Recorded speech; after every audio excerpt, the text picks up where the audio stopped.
Hey Warriors, welcome back. This is Torage here for another Rage Talk video. In this video we're going to answer a couple of questions and then we're going to take a look at a little bit of the patch notes. Normally I don't talk about patch notes before patches come out because they always change things and then blah blah blah blah blah. But you know, we haven't got a whole lot to talk about here right in between patches, so I'm going to go ahead and talk about those real quick too.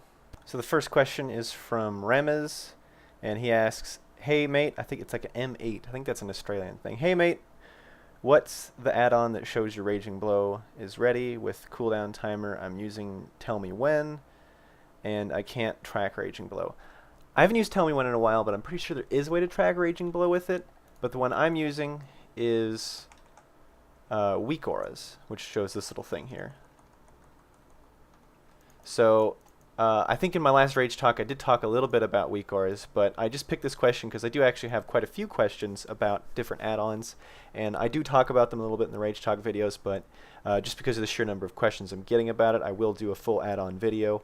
I don't know, I personally find add-on videos boring, so I never thought to make one myself, but enough of you guys are asking for it that I will hopefully have one of those out relatively soon. But as for the Weakauras, I'll post a link to, I think it's the previous Rage Talk that I talked about it on. Also got a question from Ganzalol. He asked, hey Torage, I'm wondering a few things. Is there any crit cap for warriors? And the difference between SMF and TG, those add-ons you have. So he asked some other things, but we've answered the TG versus SMF thing a few times. So for those of you who missed it, TG is better multi-target, SMF is better single target. The difference between the two is negligible enough that whatever is the highest item level is always going to be better anyway. He asked about add-ons, we covered that. But the main thing here is the crit cap for warriors. There's no real crit like hard cap for warriors unless you count the, I think, 76%, because you always have a 24% chance to glance with white swings, and I don't think there's a way that you can change that. It may still be 24%. I think that was back in Wrath of the Lich King that I last checked that, because that was the last time you were getting anywhere close to that kind of crit. So that's obviously not reachable. And again, that would be the hard cap. There are also several different levels of soft caps. So that means that crit is still worth something past that point, but it's not worth as much as it was before that point. And there are a few small ones, but the big one, I guess, is the 45% crit. And that is where, so you have your 45% crit base, you have your 5% buff from your raid buffs. So that puts you at 50% crit all of the time. This means with the double crit chance on your Bloodthirst, you would always have a guaranteed crit with your Bloodthirst. This means you would be enraged 100% of the time.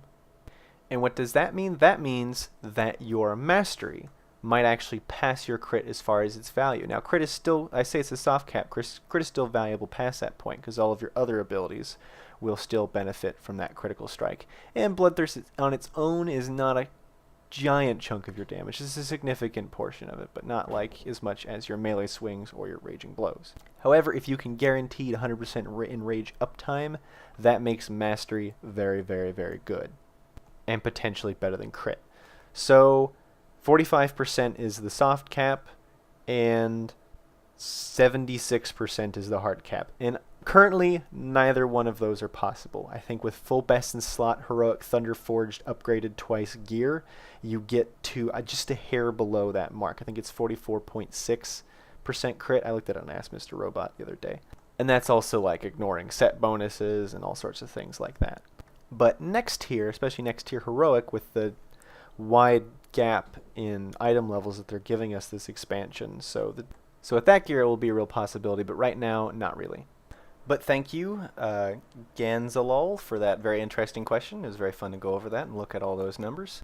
Last question is from Knapstad1, who asks, Torage Warrior, when will you do this on Heroic content? And this is a comment posted on the Throne of Thunder, Jinrock, and Horadon video. I will try to get out the rest of the normal videos. My raid for the summer has had a lot of trouble because, you know, people going on vacation and just not being able to field raids. They actually dropped down to 10-mans. And we haven't even really been raiding every week so we haven't really gotten very far into Heroic this tier, and we may not. So hopefully I can get the rest of the normal mode videos out. There probably won't be more than a couple on heroic, if any, at this point. So sorry about that. Next, we're going to talk real quick about some of the patch notes that have been put out on MMO Champion. Now, normally I don't go over patch notes because usually by the time I record the video, edit the video, post the video, and people actually watch the video, everything has changed. So I usually wait till things come out. But there's just a few concepts that have been in various patch builds that I wanted to talk about. The first thing is Slam. Now, there's been several things thrown around with Slam. It looks like they're trying to rework it, although I don't necessarily understand why, because how they're doing it is that they're making it available for arms theory and protection. I don't know if they're making shield slam and slam the same thing, but there's slam for protection now. It slams the opponent, causing 220% weapon damage plus some more damage, and 35% of that damage to all enemies. This is within 0 right now, but I'm just assuming anything around you. So it's an AoE now? Or like a mild AoE, but it doesn't do less damage to the main target. I'm not exactly sure what they're going for there, because for arms, yeah, maybe that makes sense, but because all they really have as arms is your Thunderclap and your Sweeping Strikes, which they are looking at buffing Sweeping Strikes, it seems.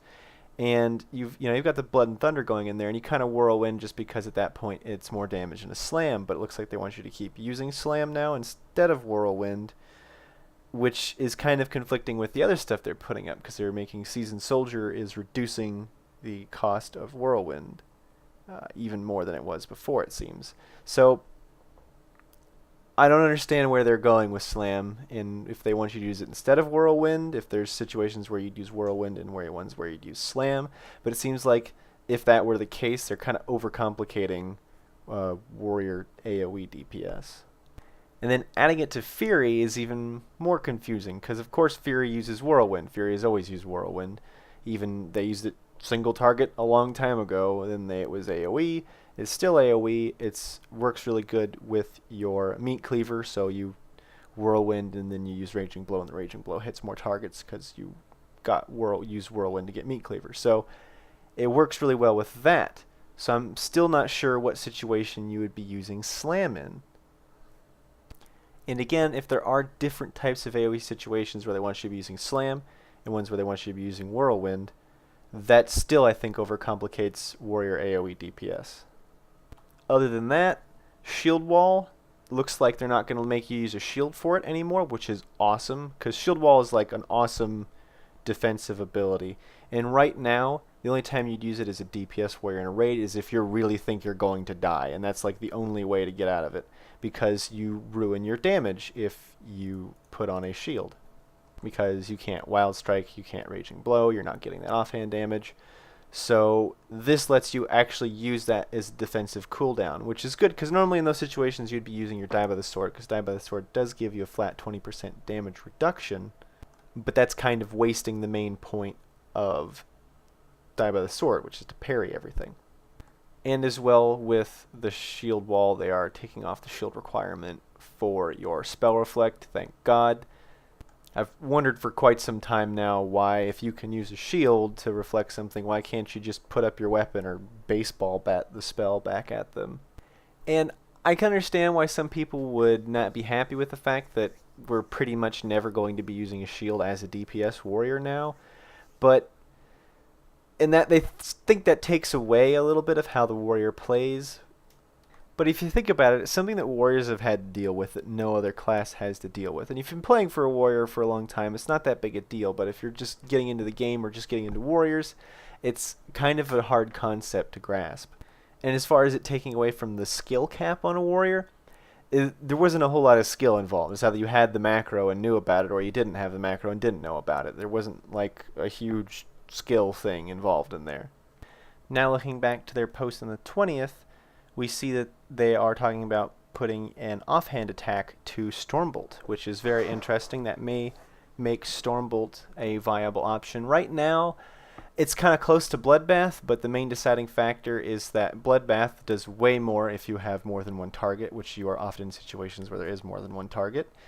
And Bloodbath also is off of the global cooldown, so you can use it without having it overlap with anything else. But if they add offhand damage to Stormbolt, which already hits really, really hard, that may make it a sufficient enough nuke to be worth taking. Also, if we look back even further, I think to the 6th, that's all there was to talk about in this Rage Talk, and I will see you Warriors next time. Transfer damage to the Warrior. So essentially that would take this 75 tier here that is kind of useless unless you're a Prot Warrior or PvPing, in making Vigilance pretty much the clear choice, because the reason why you wouldn't use Vigilance before is because it's 30 damage off of someone else than onto you, so what good is that? You don't really reduce the overall damage taken, but this is just straight up that person takes 30% less damage. So this actually gives you a very good raid utility cooldown in a tier of talents that are all rarely useful. And of course the long talked about restriction on Titan's Grip with polearms and apparently staves too is going to be removed. So we can dual wield those staves and spears, which is cool.